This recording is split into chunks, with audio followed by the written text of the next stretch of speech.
Hello, my name is Colby Robbins. I'm 20 and I'm from Tampa, Florida. Probably started playing sports way back when I was like 4 or 5 years old when I got into t-ball, like a lot of people do.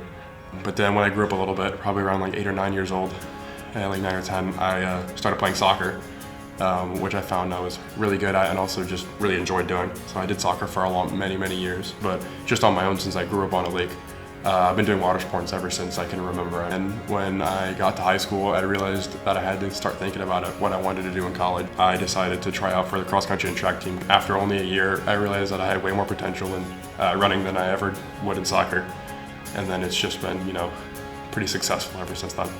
Yeah, I think what keeps me driven is how much it demands of you. It's a sport where your main goal is to go out and push your body to its absolute limit at whatever event you end up racing. It also takes up a lot of your time and effort outside of the actual races because you constantly have to train to keep up your fitness and to stay on it. It kind of helps navigate my everyday life, and I kind of think about it whenever I do anything, and I think having something like that has really been beneficial to me.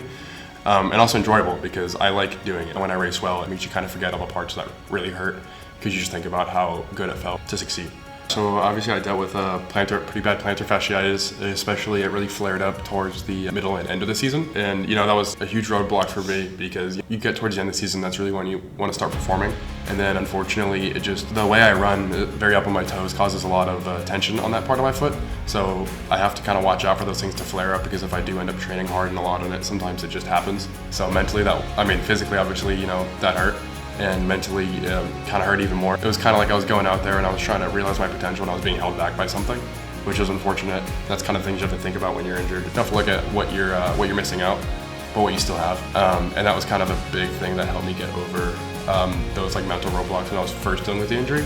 Our physical trainers here are great, and they had a great training plan for me to help me strengthen my calf and around my ankle and my foot to make that plantar, well, first of all, heal it, recover it, and then make it stronger so things like this don't happen as much, or obviously, if at all, is the goal. It sucked at first, but you kind of keep your head up.